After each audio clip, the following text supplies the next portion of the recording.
أحد المعاني الضخمة والكبيرة واللي حصل فيها خلل كبير جدا جدا جدا في حياتنا معنى إنك إنسان طيب.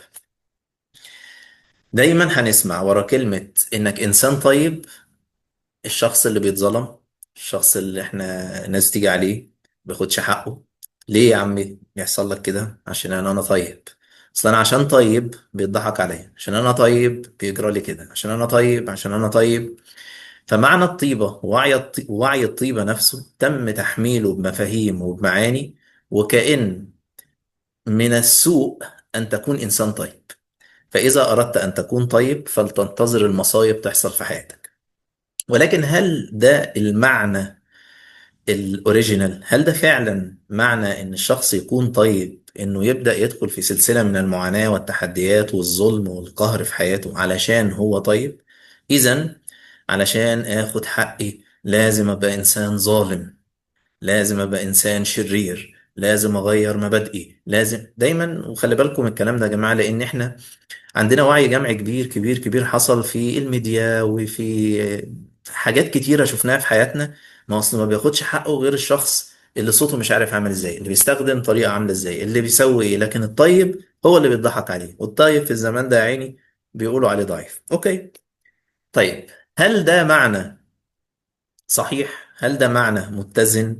هل ده معناه خلاص انت طالما قررت انك تبقى طيب فهيحصل لك الحاجات دي في حياتك؟ في الحقيقة ربنا عز وجل بيدينا مثال عجيب جدا جدا جدا علشان يحصل هذا التوازن. لان خليني اقول لكم حاجة بكل صراحة يا جماعة، مفيش حد متزن في الحياة في اي مساحة الا لما يقدر يتصالح مع ظلماته في المساحة دي. نقول كمان، ومعلش هتكلم بقى براحتي شوية فخدوا مني كده الكلام باسترخاء وبقلب منفتح. ولو حصل شوية ريزيستنس في النص ما يزعلوناش، مفيش مشكلة، احنا يعني ايه، اهل وناس وحبايب. فاستقبلوا الداتا كما هي، خدوا ما يناسبكم وسيبوا ما لا يناسبكم. بس اسمعوني كده من مساحة مسترخية جواكم. طول ما انا ما تصالحتش مع الجانب المظلم مني مش هكون متزن في النور بتاعي. يعني ايه؟ اصلا مفيش حاجة اسمها نور بس ضلمة بس. يعني الناس المحترفة حتى في التصوير يقول لك لا احنا علشان المشهد ده يبان مش عارف عامل ازاي هنزود الإضاءة هنا ونقلل الإضاءة هنا، فالحتة دي تبقى مظلمة والحتة دي تبقى منورة عشان اوصل لك احساس الحزن، عشان اوصل لك احساس البهجة. لكن لو هي النور بس مش هنشوف حاجة، ولو الضلمه بس برضه مش هنشوف حاجه، زي اللي بيخبط نور جامد في عينه فما بيقدرش يتحمل. فالحياه كلها هي ميكس ما بين النور والظلام، الاتنين مع بعض بيخلينا نشوف زوايا مختلفه من الحياه. فما ينفعش اني انا اكون مثلا انسان متزن في مساحه وانا لم اختبر الحته المظلمه اللي فيها. ندي مثال، ما ينفعش ابقى شخص مثلا حاسم وانا مش متصالح مع مفهوم القسوة. يعني ايه؟ في حد بيبقى علشان ياخد قرار حاسم ولكن خايف لا يبقى قاسي، فما بيعرفش يقفل للآخر، يعني يجي كده على الآخر ويسيب الباب متوارب شوية فيبدأ يسرب. لما تكون حاسم محتاج تتصالح مع معنى القسوة. القسوة مش معناها انك تبقى شخص قاسي ولا بد أن تدعو إلى القسوة، لا، بس القسوة شيء مهم في الحياة. يعني إيه؟ علشان نجلس على المقاعد اللي احنا قاعدين عليها ما ينفعش تبقى حنينة وطرية لازم تبقى فيها قسوة. وما فيش ما يمنع ان مع هذه القسوة نبدأ نحط عليها بقى شيء مش عارف قطن ولا شيء فايبر ولا وات ايفر يديها كده مذاق معين. بس لو هي فايبر بس، اوكي، في ستايل كده بس لازم يكون محطوط على ارض قاسية. لو كله طري في طري في طري في طري في طري كده هتبقى فيه مشكلة، ولو كله قاسي قاسي قاسي هيبقى فيه مشكلة. فعشان اكون متزن محتاج اتصالح ما بين المعنيين. وده عمق مفهوم انك تكون شخص طيب. يعني ضرب الله مثلا كلمة طيبة كشجرة طيبة. وركزوا كويس في كلمة إن ربنا عز وجل لما بيضرب لنا أمثلة، هو مش بس يا جماعة بمعنى إن أنا بديك مثال عشان تفهم. أوكي، ده معنى، بس خليني أتوسع معاكم شوية. هو الشيء اللي ربنا بيحط قبله أو بيجي معاه كلمة مثل، هو ليه تردد طاقي معين. معلش الناس اللي أول مرة تسمعني أو حاجة، يعني هتلاقوا بعض الكلام اللي ممكن يكون غريب، بس يعني مع الوقت هتبدأ الدنيا تبقى تمام إن شاء الله. كل شيء ليه تردد طاقي معين، ليه تذبذب طاقي معين. تردد الطاقي ده، في تردد طاقي للطيبة. عشان تكون طيب محتاج تبقى على التردد ده. لما بتقدر تتناغم مع التردد ده بتبدأ تكون عندك وعي الطيبة. يعني ايه؟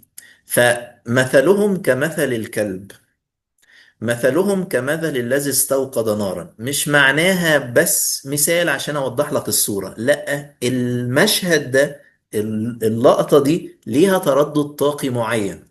لو انت مش واعي عليه مش هتعرف تبقى مثله، مش هتبقى زيه. اوكي، مثل هنا مش معناها بس مثل بمعنى زي، مثل بمعنى ان بيحصل بينك وبين الشيء انك بتبقى مثل هذا الشيء. زي ما بنقول كده بالبلد، يعني في مصر يقول لك انا زي زيه.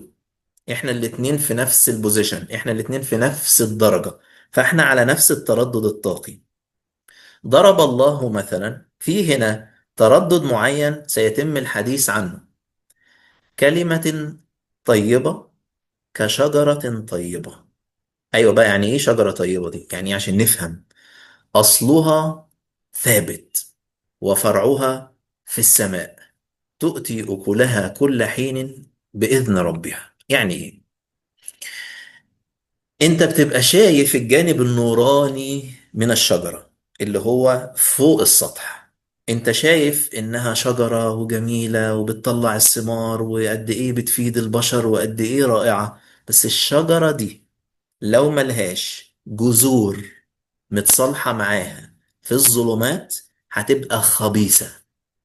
أقول كمان، هذه الشجرة لو ملهاش جذور في الظلمات متصالحة معاها هتكون خبيثة. ومثل كلمة خبيثة كشجرة خبيثة. ليه؟ ايه بقى الفرق بينهم؟ اجتثت من فوق الأرض، هي فوق الأرض بس، ما لها من قرار، ملهاش روتس. أنا لو عايز أطلع بعمارة على سطح الأرض ما ينفعش أبنيها على سطح الأرض. محتاج الأول أفهم إني محتاج أحفر، أتعمق، وعلى قدر الارتفاع اللي عايز أعلوه على قدر العمق اللي هنزل بيه. فمحتاج أفهم وأدرك إن إحنا أصلا بدايتنا جميعا جاءت من الظلمات. يعني كل حد من حضراتكم بما فيهم اللي بيكلمكم هو جاي من حاجة اسمها الرحم. كنا قاعدين في حتة ضلمة، واي حد عايز يأذينا كان يقدر يأذينا بأي حاجة في الوجود. والناس اللي حضرت معايا الكورس او ان شاء الله اللي هتشارك في كورس سلطان الاسماء، اتكلمنا على حتة مهمة جدا في اسماء الرحمة. الرحمن والرحيم هي جاية من وعي الرحمة، مش بس فكرة انك يعني حد طيب فالرحمة جاية من الطبطبة. الرحمة هي كونكشن، هو اتصال. فالرحم هو الشيء اللي انت بتبقى متواجد فيه وضلمة ومشبع بكل احتياجاتك، عشان بعديه هتطلع للنور. ليخرجهم من الظلمات إلى النور، مش معناها ان الضلمة وحشة والنور حلو، واهرب من الضلمة وخليك في النور. هو دي الطريقة اللي احنا بنخرج بيها للنور، دي طريقة التوازن، دي طريقة الخلق اصلا. فالبذرة اللي اتحطت في بطن الارض دي هي في الحقيقة اتحطت في الظلمات.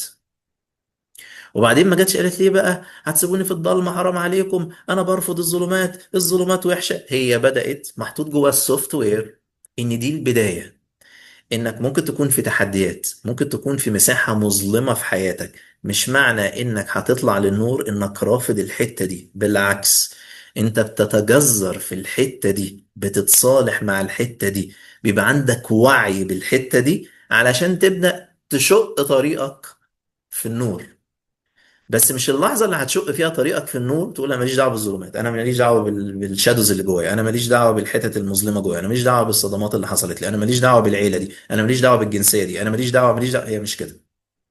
لو عملت كده كل اللي هتعمله هتحقق انجازات عظيمه عظيمه عظيمه على سطح الارض، واول ما يجي حد يعمل هتقع، لانك ملكش روتس. وانا في حياتي قابلت ناس، انا يا جماعه بقالي اكتر من 15 سنه في مجال الوعي، وعملت جلسات لجنسيات ومستويات اجتماعية وناس في بوزيشن، وناس وصلت لدرجات يعني مش هبالغ لو قلت مرعبة في الثراء. اوكي، اللي هم يعني ايه، احنا طالعين نسافر بالطيارة الخاصة بتاعتنا وهنتقابل مش عارف فين. قعدت مع الناس دي في جلسات، والناس ديت لانها مش متصالحة مع الوعي اللي بكلمكم فيه، بيفضل هو قدام كثير من الناس ممكن واو، بس لاني مش واعي على الجزء المظلم جوايا ومتصالح معاه وفاهم اعمل معاه ايه، بكون طول الوقت عامل كده من جوه بس حاطط ماسك اوريجينال نظيف بتاع بلاده، فببان وكأني انا جامد، بس انا اخر 3 4 حاجات حصلت في الدنيا. اول ما ببدأ افهم وعي الظلمات والنور، انتبهوا معايا اللي هبدأ اقوله، البذرة دي اللي اتحطت، احنا يعني محتاجين لما ربنا يدينا مثل في حاجة نقعد فيها شوية بقى نتدبر، نتدبر عشان العقل يفتح. الشجرة دي اللي اسمها طيبة، هو ايه اللي حصل؟ هي الأول كانت بذرة اتحطت في الأرض، بعدين بدأت تتشعب في باطن الأرض، وكانت في قمة الأنانية، ما عندهاش أي تارجت دلوقتي إنها تقدم نفع لحد. فهي مش شايله الهم ان انا امتى بقى، امتى بقى اطلع للنور واديهم ثمار بقى، انا نفسي بقى، انا انت ما تعرفش حضرتك، انا اهم حاجه في حياتي الناس تبقى كويسه. ايوه حضرتك، بس انت لسه بذره، خدي وقتك بس، يعني خدي وقتك، وخدي الاملاح اللي محتاجاها وكميه البوتاسيوم، وتقعدي شويه في الارض وثبتي جذورك علشان ينفع يبقى لك جزء تطلعي، ومش اول ما تطلعي للنور هناكلك. خدي وقتك، خدي وقتك، وعلشان النفع اللي بعد كده هتقدمه من مساحة فيها تصالح مع ظلماتك ونورك، هتبقى مساحة قوية، مساحة راسخة، مساحة مش كل شوية هوا يجوا يوقعوك. اوكي، ده مش معناه ان الخروج للنور ما فيهوش تحديات، في تحديات، بس كل ما جذورك وتصالحك معاها كانت متينة وبيتعمل لها صيانة كل شوية، كل ما قدرت تطلع فوق سطح الأرض بشكل ثابت. أصلها ثابت، ولأن أصلها ثابت فرعها في السماء. وانتبهوا، تؤتي أكلها كل حين، مش تؤتي أكلها على طول. في ناس انا عايز طول السنه هطلع موز، لا حضرتك في سيزون للثمره. احنا اسفين لحضرتك، مش معنى ان حضرتك ميت من الجوع فتقعد تجيب مثلا بذرة تفاحية وتحطها في الارض، لا انجزي احنا جعانين، ايه بقى القرف ده، ومفيش حد بيحس بحد، حرام عليكم ايه يا ناس، مفيش حد عنده قلب. انت براحتك اعمل اللي انت عايزه، ولكن الله مصمم هذا الكون بقانون الاحسان. البذرة دي محطوط فيها السوفت وير بتاع انها هتطلع تفاحية بالمذاق ده باللون ده، ولو اي لحظة قررت انك تاكلها قبل ما تبقى مستوية مش هتستمتع. هتستمتع فقط لما تصبر وتاكلها بعد ما نضجت، وليها سيزون حضرتك هتنتظره. مفيش شجرة بتجري ورا الناس لهم ابوس رجلكم كلوا مني حتة تفاحية يا جماعة، يا جماعة اسمعوني بس، افهموا افهموا، انتوا ليه مش عايزين تحسوا؟ لا حضرتك اللي بتروح لها وبتقطف الثمار اللي فيها، هي مش هتجري وراك، انت اللي بتروح ليها، وهي قاعدة في مكانها. مش قاعدة في مكانها ايجو، لان هي دي الطريقة بتاعت النفع، هي دي الطريقة بتاعت انها طيبة. طيبة يعني ليها جذور، متصالحة مع ظلماتها، واعية على ظلماتها، بتطلع الثمار بتاعتها في أوقات معينة، بتطلعها بجودة معينة، وبعد شوية بتحتاج كل فترة إنها ترمي الورق اللي ملوش لازمة. فمش معنى إن أنا بتاع نفع فأنا على طول بتاع نفع ومش واخد بالي مني، أنا مش مهم، أهم حاجة الناس، أنا طيب أهم حاجة الناس. لا حضرتك لما تبقى طيب محتاج تبقى واعي على الباكج، فالطيبة مش معناها بس انك بتقدم نفع وخلاص، لان نفعك للاخر محتاج يبقى يسبقه نفع لنفسك. دي حاجة. حاجة كمان محتاجين ننتبه ليها، الشجرة مش بتنمو يا جماعة لفوق بس، هي في نفس اللحظة بتنمو في الاتجاهين. البذرة بتشق الأرض تنمو شوية فتطلع حتة صغيرة فوق الأرض، وبعدين تنمو أكتر شوية فتطلع حتة كمان فوق، تنمو كمان شوية فوق. فهي بتنمو طول الوقت في الاتجاهين، هي مش بتنمو في اتجاه واحد. ولا تقول بس استنى بقى حضرتك، انا لما اخلص كل ظلماتي، ولما اخلص كل صدمات الطفوله، ولما اخلص كل الشادوز اللي حصلت لي، ولما هخلص بقى كله، انا حضرتك اصلك واخده باكج، واخده 28 جلسه، هخلص فيهم كل الصدمات بتوع مش عارف ايه، وبعدين باذن الله هبقى اقرر ابقى شخص نافع. لا، قوتك في النفع تزداد مع قوة تصالحك مع جذورك. الاتنين شغالين مع بعض في نفس اللحظة، في نفس اللحظة، في نفس اللحظة، طول الوقت، طول الوقت، لغاية لما بتوصل لمرحلة انك بقيت طيب. يعني ايه طيب؟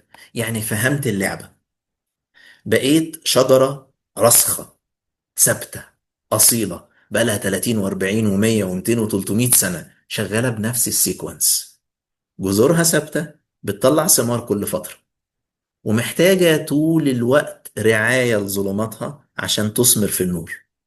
محتاج انك تسقي عشان يطلع لك الثمار. محتاج انك تحترم الوقت اللي هي لا تثمر فيه، لان ده احد المعادلات بتاعة اخراج ثمرة صحية. ان مش طول السنه بتحرق. الناس اللي بيحصل لها بيرن اوت، ان انا على طول شغال، على طول شغال، على طول شغال، انا يا رب بس لو يعرفوا يلغوا النوم من الحياه كان زماني انجازي بقى اكتر. لانه بيبقى واعي ان الفكره كل ما تشتغل اكتر كل ما تبقى احسن. نو، كل ما توزن معادلتك اكتر كل ما تتحرك احسن، كل ما تبقى واعي انك جزء من حياتك. انت مش عايش بس للآخرين، ولا عايش بس لنفسك، والاتنين جزء مهم من المعادلة ومحتاج يحترم. الوقت اللي بتستثمره في راحتك هو وقت هيخليك تقدم جودة أعلى في النفع اللي بتقدمه. فأنت مش محتاج تقعد تأنب ضميرك عشان بترتاح، ولا محتاج ترتاح فرصة. في ناس بتوصل للراحة بالمرض، أنا خلاص اتهد حيلي. وخلي بالكم، هقول لكم معلومة مهمة، الناس الهيلرز والناس اللي بتشتغل في المجال يعني أو في هذه المساحات، المرض والمشاكل بتظهر في وقت الراحة، مش بتظهر في وقت الشغل. يعني حضرتك لو قاعد طول اليوم بتتخانق في خناقة وضرب ودش طول ما انت في الخناقة مش عادي، حتى لو حد اداك خبطة نزل منك دم، حتة اتكسرت فيك، يعني هتتوجع كده، بس عشان مشغول بالخناقة فمش تحس. امتى بتحس بالوجع؟ اول ما تفرد جسمك على السرير، بدأ الوجع يطلع. وده بيفسر ليه الناس الوركهوليك، الناس اللي بتشتغل بشكل مبالغ فيه، لما بياخدوا اجازة بيمرضوا. لان كل المخزون اللي بيبقى موجود وانت كابته جواك، اول ما تسترخي بياخد حقه منك، بيطلع. لما بتبقى واعي طول الوقت على البالانس ده، ان انت انسان طيب. طيب مش معناه انك بس عايش في النور، انت متصالح مع الضدين، متصالح مع الليل والنهار. وده من الحاجات الكبيرة اللي بنتعلمها مع بعض في سلطان الأسماء، اسم الله السلام. انك تكون في سلام مع الضدين. يعني ايه سلام مع الضدين؟ الله خالق هذا الكون بقانون مهم جدا اسمه قانون الزوجين الضدين. من كل شيء خلقنا زوجين، في ليل نهار، ايجابي سلبي، حلو وحش، سهل صعب، طول الوقت. ده الميكس اللي بيخلي الحياة تتحرك. بطريقة ما حصل فيروس تم بثه بشكل ما في الوعي الجمعي، ان احنا محتاجين نكون نركز بس على الحلو ونكره ونرفض اللي بيتسمى وحش. فكأني قاعد قدام البحر وعايز البحر يبقى الموج طالع بس، طالع بس، طالع بس، مش عايز حاجة اسمها داون. الحياة أب أب أب أب، كده بقى تسونامي. وحتى لو تسونامي هينزل برضه. فهو الحركة الطبيعية بتاعت الحياة اب اند داون، طالع نازل، طالع نازل في ريت يحترم مرحلتك. ان الشجرة اللي بتنمو في جزء بيتجذر لتحت، جزء بيطلع لفوق، واللي فوق احد الاشكال اللي بيتغذى منها الجزء اللي في بطن الارض. هو مش بيتغذى بس على الشمس، هو بيمتص من الجذور بتاعته عشان يثمر ويفضل في حركة نفع مستمر. طول ما انا واعي على الفكرة دي، اني اكون في سلام مع النور ومع الظلام، مش معنى كلامي ان بقول لك ان الجوانب المظلمة والجوانب الوحشة لازم نمشي وراها، لا، محتاج احترمها ولا اتبعها. اقول كمان محتاج احترم الجانب المظلم مني ولا اتبعه، ولكن بعمل له تشافي. فلو انا عايز اعمل تشافي من حال رفض، هفضل في نفس السايكل اللانهائية. الشيء اللي بنرفضه هنعيده، والشيء اللي بنرفضه عند الآخر معلش سامحوني هنعمله، بس هي لسه الظروف ما تهيأتش. اللحظة اللي بقدر أكون في سلام واختار اختيار آخر بس وأنا في سلام مع اللي حصل. يعني بعض الناس طالعة من أسر إن الأب كان قاسي، أو الأم ما كانتش مهتمة، أو الأب كان ظالم، أو أيا كان القصة، أوكي. فأنا لا يمكن أعمل كده في ولادي. عمري ما همد ايدي على ابني، عمري ما هعلي صوتي على ابني عشان ماما كانت كل كلامها بالطريقة دي. اللي بيحصل كالآتي: يا إما تمام ببقى هموت وأعمل ده فكابت عشان أثبت لنفسي إن أنا مش هعمل زيها، أو بقول لك إيه بقى، ناولني الشبشب الله يرحمك يا حاج، وأروح مخلص الليل. تمام. إمتى بقدر أغير ده؟ مش لما اكره وارفض واقول لا لا لا ماليش دعوه بالكلام ده، انا لا انتمي لهذه الاسره، ماليش دعوه بالاسره دي، الاسره دي لا تعنيني، لا انتمي اليها. ولا اقول انا ساتبع نفس النهج زي ما يجرى يجرى، لا كده ولا كده. انا قادر احترم الروتس بتاعتي واكون معها في سلام، وبختار اختيارات مماثله لو تناسبني او اختيارات جديده. ما ينفعش مثلا، يعني عمرنا ما هنلاقي مثلا بتيجي تفاحية قالت بصوا يا جماعه انا جاي اقنعكم بحاجه الفتره اللي جايه، لقيت شويه موز قاعدين، فجت التفاحيه دخلت وسطهم قالت لهم بقول لكم ايه، انا عايزاكم تفهموا انا على فكره مش تفاح، اوعى اوريكم شكلي انا مش تفاح، انا موز زيكم، بس هو شكلي بس، انا عملت عمليه والحكايه والروايه. هم عارفين ان حضرتك تفاحه، وعارفين انك تضحكي عليهم، وانك بتحاولي تكوني حد غير نفسك، بس انت تفاحيه. انت بقى حره، عايزه تتحط في فروت سلطه، عايزه تتعملي عصير، عايزه تتاكلي فريش، عايزه وات ايفر، بس انت حضرتك تفاحيه. فانا محتاج افهم اني انا طالع من هذه الروتس، انا طالع من هذا الوعي، مش معناه ان انا لازم اعمل زي ما كان بيعمل، ولا معناه ان انا ضده. انا محتاج اكون طيب، يعني قادر احترم، وبختار من حال سلام اني اعمل نفس الشيء او اعمل شيء تاني. واحد المعضلات الكبيرة اللي بتحصل في حياة الناس، لان خليني اقول لكم بصراحه يا جماعه، احنا عندنا احتياج قوي جدا لفكره البيلونجنج وفكره الانتماء. ان احنا محتاجين نحس بالانتماء، لان انت في النهايه شجره، فالثمره دي محتاجه تحس انها يعني بتنتمي لهذا الكيان. لكن بنقع بين لعبتين، وده دايما دايما الناس اللي بتلعب لعبة المثالية في الحياة، زيرو ومية، صح وغلط، يا كده يا كده، يا تنفع يا ما تنفعش، يا نكمل يا ما نكملش، يا سيب الشغل يا اكمل، دي زود السالري بتاعي يا اما مش هكمل معاكم. يعني دايما عايش في اختيارين، زيرو ومية، زيرو ومية. هل الزيرو والمية مش رقمين؟ رقمين محترمين، بس في بينهم 99 رقم محتاجين كمان يحترموا. فاللي بيحصل مثلا، في مثال دايما بحب اضربه، نفترض ان في شخص ما في الحياة حب واحدة ما في الحياة، وقرر إنه عايز يرتبط بيها، أو هي عايزة ترتبط بيه أيا كان، ولكن بناء على وعي جمعي، أفكار، معتقدات، وات ايفر، قالوا له لو عملت كده لا ابننا ولا نعرفك، هنضربك بالرصاص ونحرمك من الميراث. عارفين الكلام بتاع زمان ده. أوكي. فبيبقى الشخص ده لو هو في وعي المثالية هيبقى عنده تحدي رهيب جدا جدا، لأنه يا زيرو يا مية، يعمل إيه ما يعملش، ينفع ما ينفعش. فببقى بيقول أنا ما قداميش غير حل من اتنين. الناس اللي ما قدامهاش غير حل واحد ده وعي الإجبار. اللي ما قداموش غير حل من اتنين ده عايش في حاجة اسمها معضلة. اللي بيبدأ يشوف ان الحياة في احتمال كمان، في اختيار كمان، على الأقل ألاقي الاختيار التالت، بيبدأ يكتشف ان بين الزيرو والمية في أرقام. يعني هذا الكلام اللي هقوله مش سهل، يعني تمام، هو مش سهل ومحدش ياخده ويطبقه له ايه الكوتش قال لي الكوتش قال لي وتعمل يعني ايه واحدة واحدة.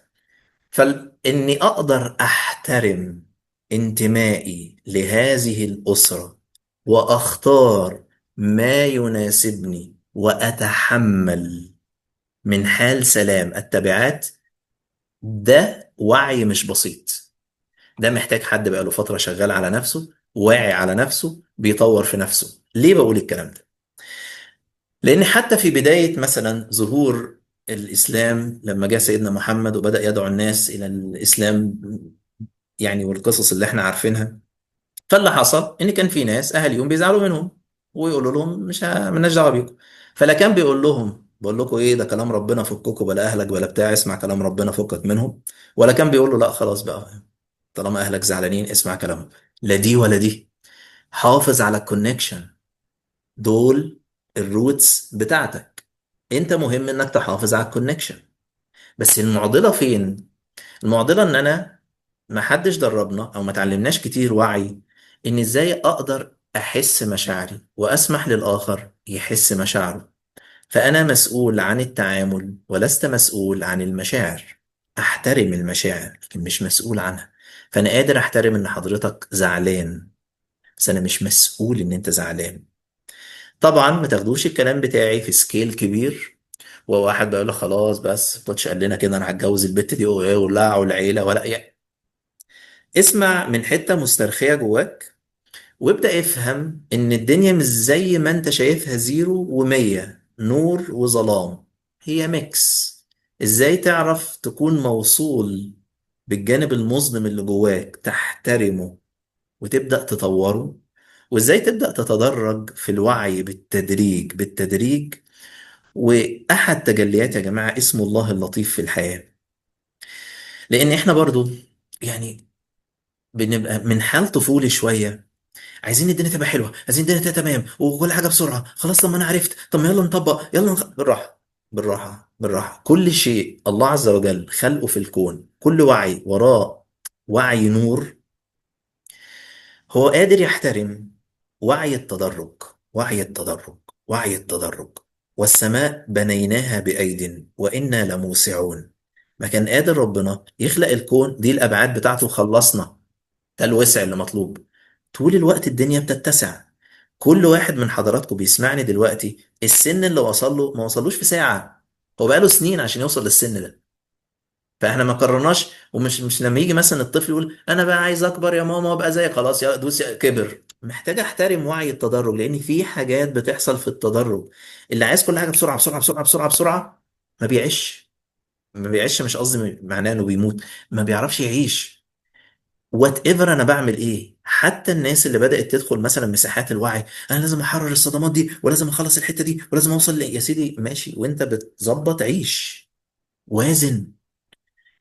افهم القصة مش قصة ان انا لازم احقق تارجتس معينة في حياتي ولازم اوصل للحتة دي. المهم توصل بالسلامة.